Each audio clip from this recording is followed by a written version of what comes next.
Well, Rise and Shine was really through gut reaction in the UK. Um, the Mess of Blue Moon were like the American counterparts. So it was through our English record company. I mean, he loved us for a long time, and I think we did.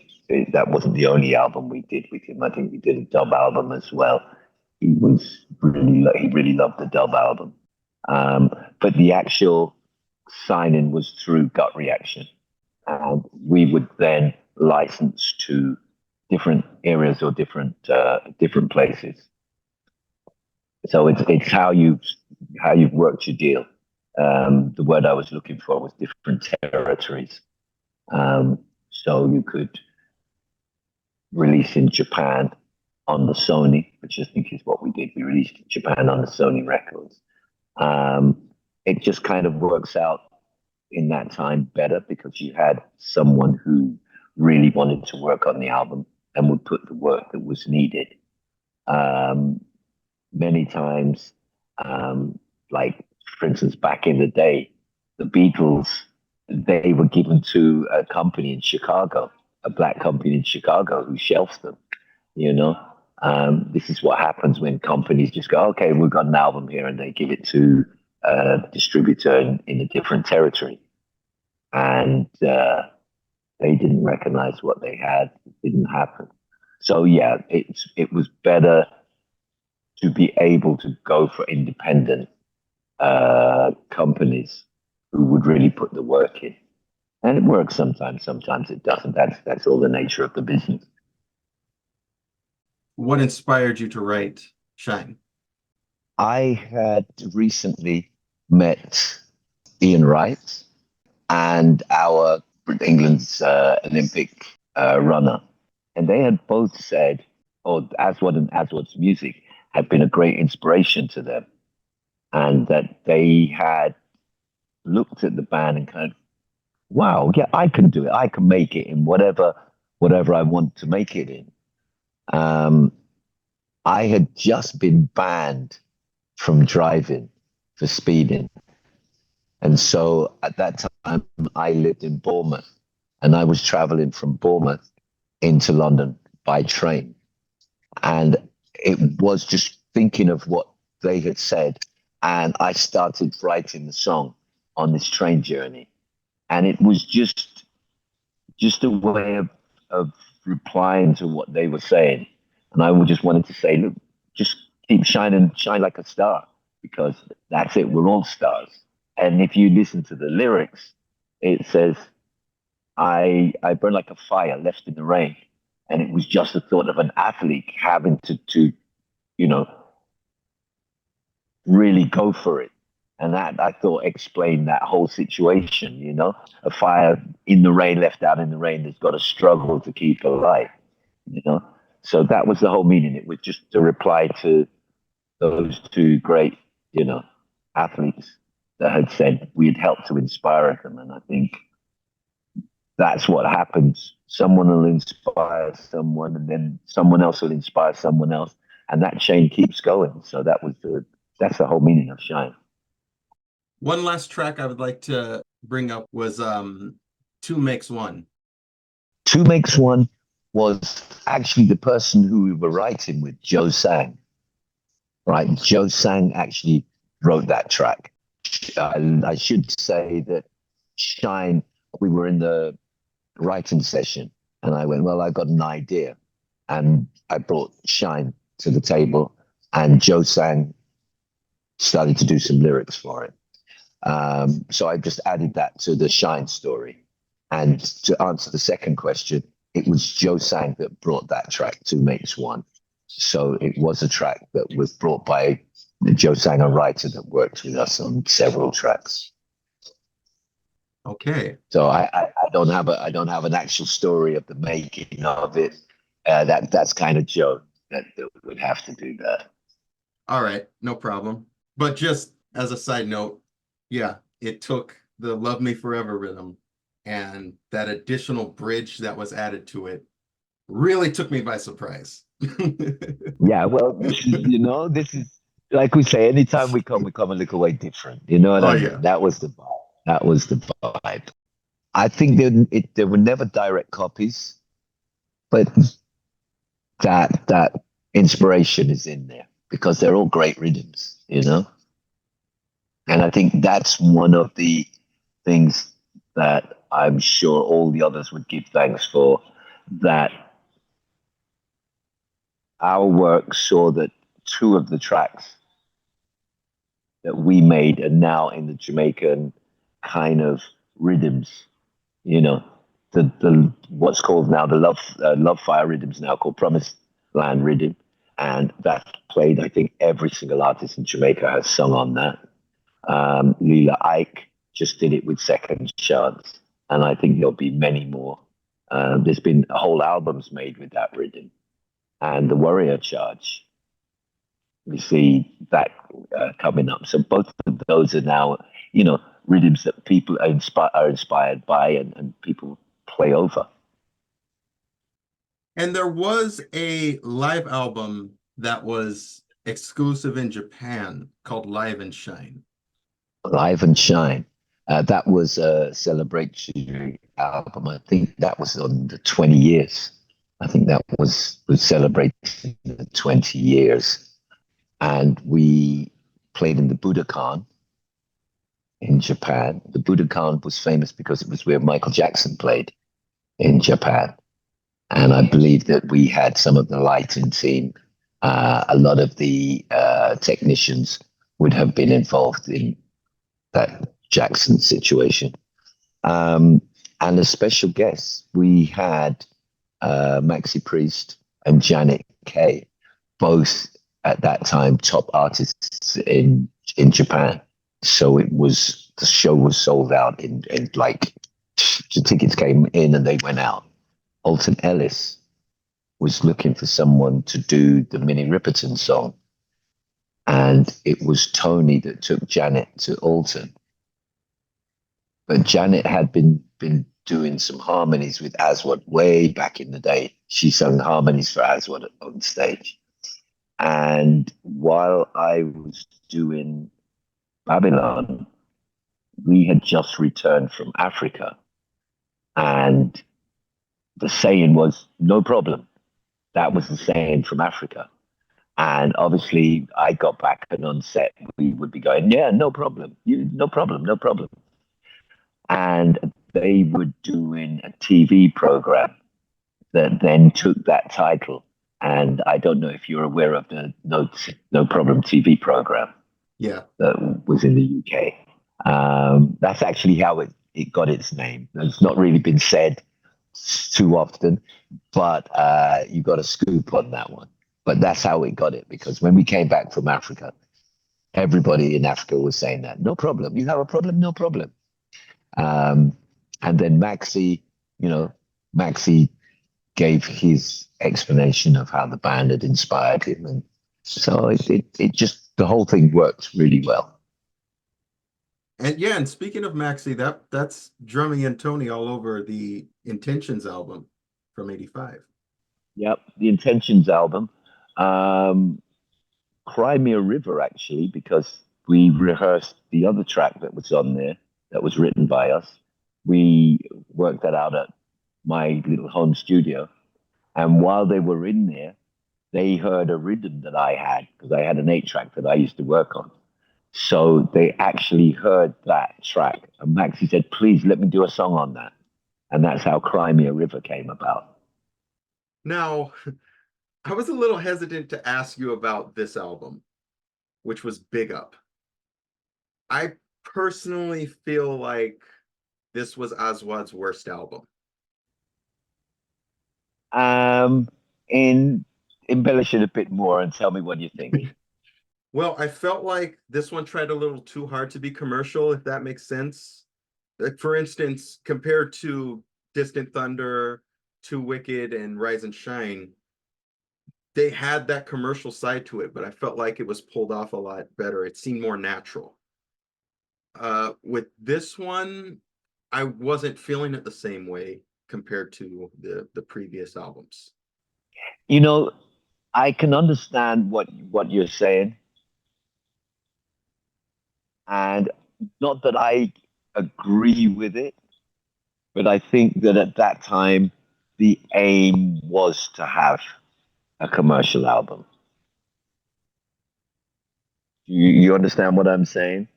I think Yes. that um, this is one of the dangers of having hit singles. It's, oh, you need another hit.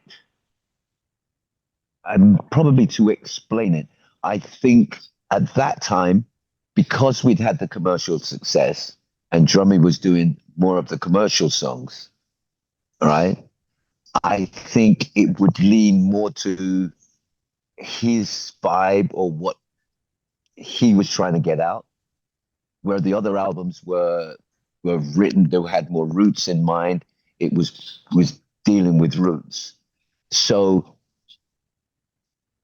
it was never an intention that, okay, we've got to do a commercial album,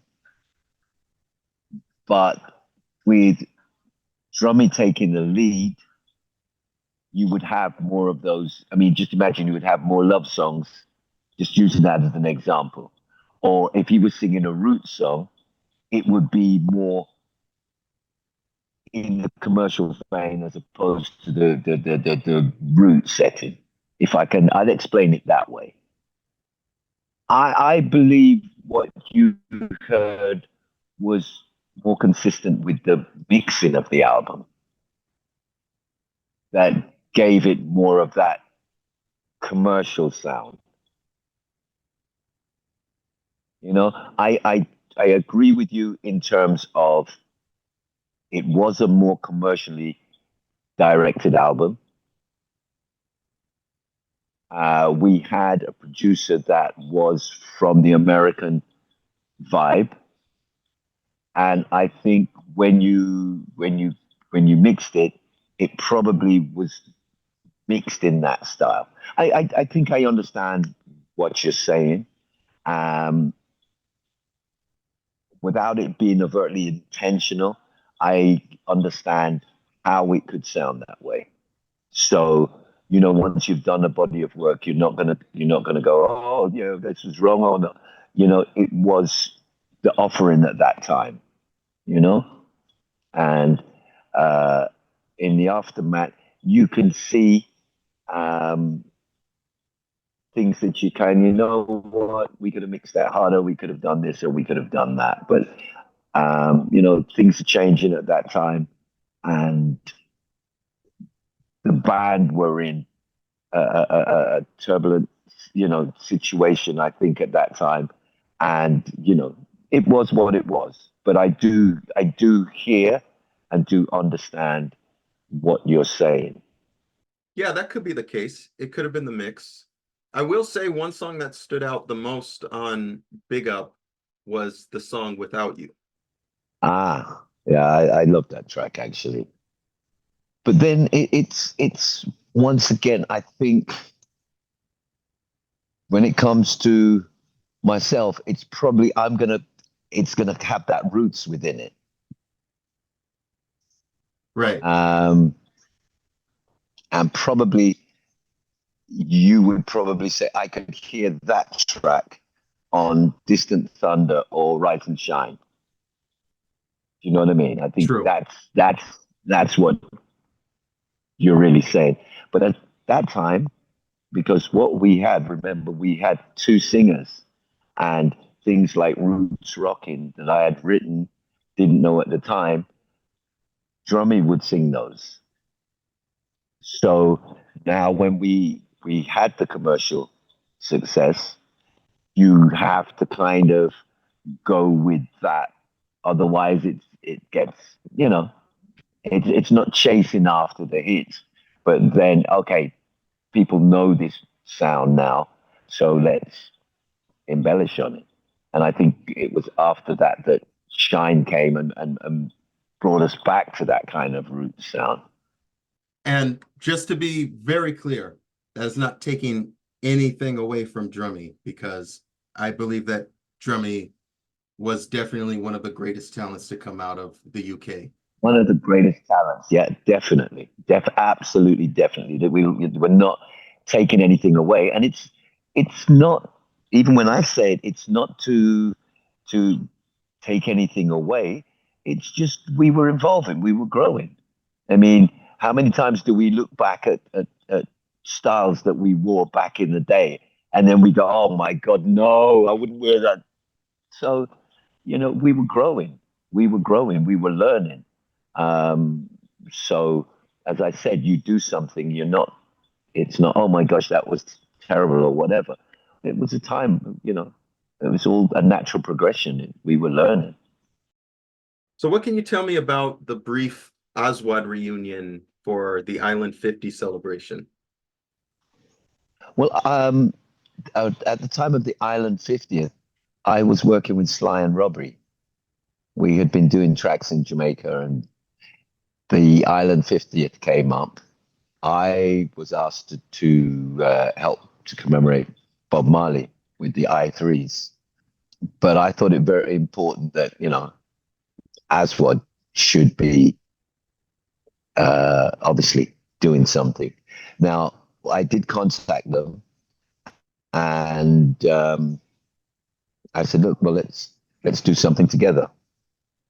So that was agreed, and we rehearsed in Shepherd's Bush. And actually, while we were rehearsing, obviously we get together and we're laughing and joking. And Robbie took me outside, and Robbie said, "Look, everyone in the company is telling me that I'm going to have to divide you two, right?" And I just laughed and said, "Look, you see how we are, right? It's always the way people will always love to inject something that two people, can't stand each other or are fighting or whatever." But Robbie was completely, he just said, "Wow," because we were just laughing and joking. I mean, you know, I think one of the things that benefited us in early 80s, I decided that we should share all our royalties. Well, basically, I was the main writer, and I shared all the royalties equally. So, unlike most bands, who it's usually that one person walks away with the lion's share of the royalties, that was never a situation that we had to deal with because we, we shared everything equally. There was some hassle with another situation, but between the core members, we've never had to worry about that. So, yeah, I think, as three people, we have our ups and we have our downs and we have our disagreements, but that's usually the criteria that causes most of the problems, and we never had that. So we were always good. For me, there came a time when I just thought, I got to take a different path. I've got to take a different path.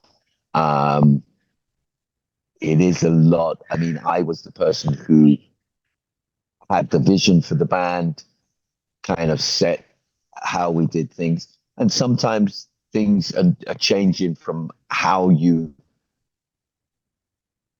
aspired for it to go. Um, and it was just time for me to take a different path, I think, and that's what happened.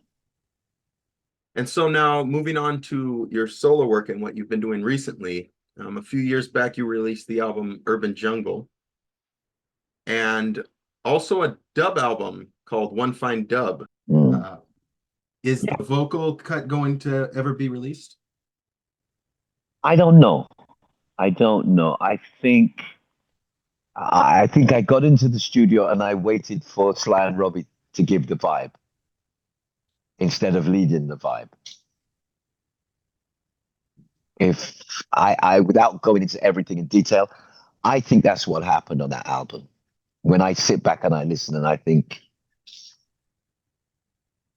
you get in there and you're working with the great Sly and Robbie, and whereas I should have taken the lead.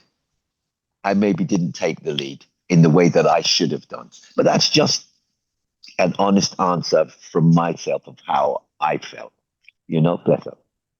Um, and I think, you know, that to me is what was the real problem with that album. But never say never because it's there, and at a time it just needs a little bit of work on it, and it's out there. And what is your latest project that you're working on? I'm at the moment writing. I'm taking a longer time to do the writing that I want to do. There's lots of ideas, but I'm trying to get myself in a situation where I'm out of my comfort zone and working with writers.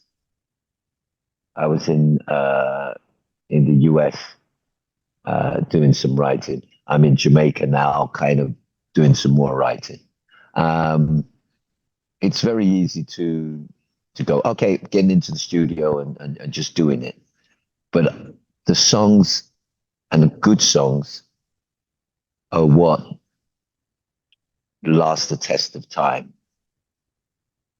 So, yeah, it's easy to pen something in the way that you've been doing it for years, but then it's getting outside of that that I hope is going to just make those songs even deeper.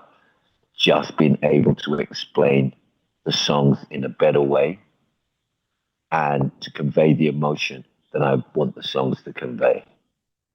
So I'm just taking more time to do the writing at this junction instead of jumping in and going, right, okay, here's an album and doing it exactly the same as I would have done it before, you know? Um, the last album obviously was Urban Jungle. And I think that anything I do has to be, it's been a few years since that's been out. So it has to be a progression on that album. The songs are going to dictate the vibe and the mood. That's what's going to do it. And I mean, my mission is to have an album that, I mean, people don't do albums nowadays. They just, you can go and buy a song, buy this track. I like this track. I like this track. But I would, with the event of more and more people loving vinyl, I'd like to present an album that you just put the needle on it and you just let it play. And then you go and you turn it over and you let it play. And each song just relays the stories, and you just can't take, not an album that you play one song and then you take it off. Something like, the Marvin Gaye, What's Going On. I came out from listening to that album and I went, I'm going to form a band. It's going to be the best band ever. And there was Chester Francis, Trenda Campbell, and Marcia Williams in that room. And needless to say, they laughed and laughed a bit more and laughed a bit more. So, yeah, I'm glad that we're doing this interview because actually they laughed in vain.